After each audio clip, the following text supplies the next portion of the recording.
May we register, would anyone from the minority or those opposing the motion would like to make of record their objection before so that we can divide the House? Yes, Mr. President, Yes, I please. object and Thank you. ask for a nominal vote. Thank you. With the understanding, Senator Soto, that it is in accordance with the request of Senator Zubiri, that upon the name is called, the explanation of vote may be made, should they so desire. There is a motion duly objected to, as stated by the Minority Floor Leader, to transfer to the archives the impeachment articles of impeachment in relation to the impeachment complaint against Vice President Sara Duterte. Secretary is directed to call the roll and proceed to nominal voting. Roll call vote. The Honorable Senator Aquino. Senator Cayetano Alan.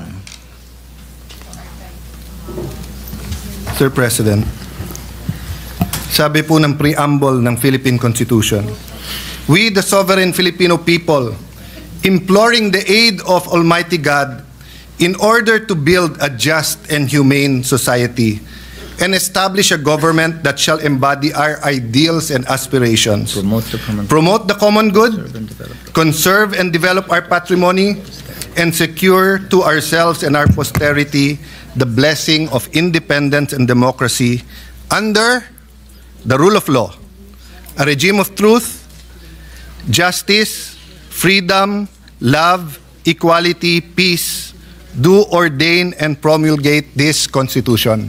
Nanumpa po tayo na susundin natin tong Constitution na to. Madali pong sumumpa, mahirap to pa rin. Madali pong sumumpa na susundin kung naniniwala tayo sa desisyon. Paano kung hindi tayo naniniwala sa desisyon? Paano kung ang tinatanggal ngayong hapon na to ay si President Marcos at ayaw kong maging presidente si Vice President Sara Duterte? Will I have the courage to follow the same decision? That is the test I apply to myself today. Tinignan ko po ang Supreme Court decision, solid po. Hindi nito inaalis ang kapangyarihan sa House to initiate impeachment. February 6 po, sigurado yan. In fact, before February 6, may Quadcom na, magiging Glorieta na yan soon. Tuloy-tuloy po yan, yung mga investigasyon na yon, kasi ganun ang politika sa Pilipinas. I hope yung sa baha, imbestigahan din. I hope yung sa corruption, sa smuggling, sa karami-rami nating utang, not only this administration, last administration, 10 administrations. We in this room are all for accountability, but tama yung Supreme Court sa tamang panahon, tamang proseso. Jeremiah 29:11 tells us, "For I know the plans I have for you, plans to prosper you and not to harm you, plans to give you hope and a future."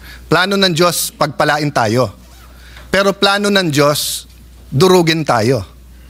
So, I remember this episode, I think it was in Twilight Zone, and it was also many times portrayed on television. What if nakilala mo si Hitler when he was 6 years old or when he was a baby, papatayin mo ba siya?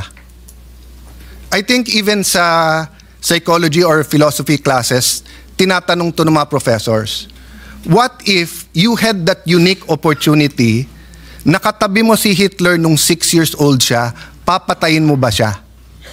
Ang hirap sagutin nun. Of course, for us who believe that thou shall not murder, ang sagot madali. But what if you could have prevented the worst human rights violations in the world, the Holocaust? What if you could have prevented such fire of fascism that it actually swept, kung hindi ako nagkakamali, nag-Time Magazine of the Year pa si Hitler. I wonder what our answer is. But I know my answer here today. If you kill Hitler when you are 6 years old, if you justify the ends by the means, you will create more Hitlers. So if the Vice President is guilty, dapat po siya ay i-impeach. pero sa tamang panahon at tamang proseso. Nagsalita ng Korte Suprema na mali ang proseso, mali ang panahon. But yun po, Mr. President, sana kung ano ang discussion since February 5 dito na nakatuon kay Vice President Sara Duterte, sana kung sino ang guilty sa mga baha, ganun din tayo. Hindi naman siguro si Sara ang gumawa ng mga baha. Sana po kung ano ang cause ng pagkabansot or stunting yung corruption, ganun din. Araw-araw talagang wag natin tantanan. Lastly, Mr. President, may I make an appeal to the media, our friends, the vloggers, yung iba nandito, political analysts, advocates, school deans, etc. Nakalagay kasi dito, we all agree on a regime of truth. Parati na lang ang vloggers ang nasasabihan na fake news. Alam nyo po, marami tayong political analyst ngayon, di naman sila analyst eh. Ang ibig sabihin ng analyst provides objective, non-partisan, data-driven explanation of political events, systems, and trends. Ang ibig sabihin naman ng advocate, champions a specific cause, policy, or interest group to influence public opinion and policy decisions in favor of their positions. Wala namang masama dun eh. So kung ikaw ay advocate, sabihin mo na lang. Pero mag-a-appear ka sa TV, magpapa-interview ka, sasabihin mo political analyst. Pero gusto mo lang, bata mo maging presidente, nililito mo pa ang tao eh. Ganon din po. Ilan beses kami binugbog dito nung iba na ang sabi, bawal daw ang isang senator judge na mag-move to dismiss. Pero sila din ngayon ang nagsasabi sa mga senator judge, mag-MR kayo sa Supreme Court. Saan ka kayo nakakita na hindi pwede mag-motion to dismiss? Judges dismisses cases because of no jurisdiction. Ang CA, 3 sila o 5. Hindi nyo lang nakikita sa publiko at hindi sila mag-move kasi sila lang nag-uusap. Ang Supreme Court, hindi ba dinismiss nila? Hindi ba sinabi nila no jurisdiction? Tayo kasi dito nag-usap sa hall na to. So natural, hindi naman pwedeng si Senator Batorni ay tumingin lang sa akin tapos maisip niya, dismiss. Walang manifestation dito na hindi sinasabi. My point, Mr. President, is that yung sinabi ni Mahatma Gandhi nangyayari na sa Pilipinas eh. Sabi ni Mahatma Gandhi, if it's an eye for an eye, the whole world will go blind. Let's make our stand. Ilang beses ko narinig dito sa hall na to, ang taong bayan, ang taong bayan, ang taong bayan. Eh, hindi ba naman lahat naman tayo halal ng taong bayan eh, di ba? Hindi ba pwedeng sabihin ko na lang ang opinion ni Alan Cayetano? Isa lang naman ako eh. Ang opinion ni Joel Villanueva. Ang opinion ni Mocha Uson. Isa lang naman siya eh. Pero yung sabihin ko sa inyo, guys, ang opinion ng civil society, ang opinion ng masa, ang opinion ng taong bayan, dapat makonvict. Are we not overstepping and are we not confusing rather than enlightening our political processes?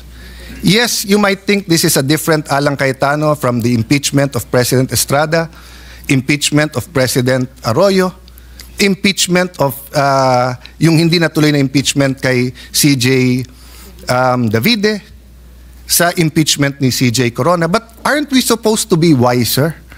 At hindi ba tama naman yung sinabi ng Supreme Court?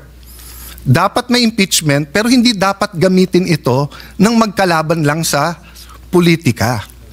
Ayaw natin maging presidente si Vice President Sara, talunin nyo na lang sa 2028. Ngayon, kung talagang may ginawa siyang masama, edi impeach pero sa tamang paraan. I apologize if I'm emotional on this issue, but hindi tayo makawala eh. Ang daming mas importanteng issue, pero nakapako tayo sa issue na to. Thank you, dear colleagues, and thank you to the Filipino people for the opportunity to share my thoughts on this. So I vote for the motion of Senator Marcoleta.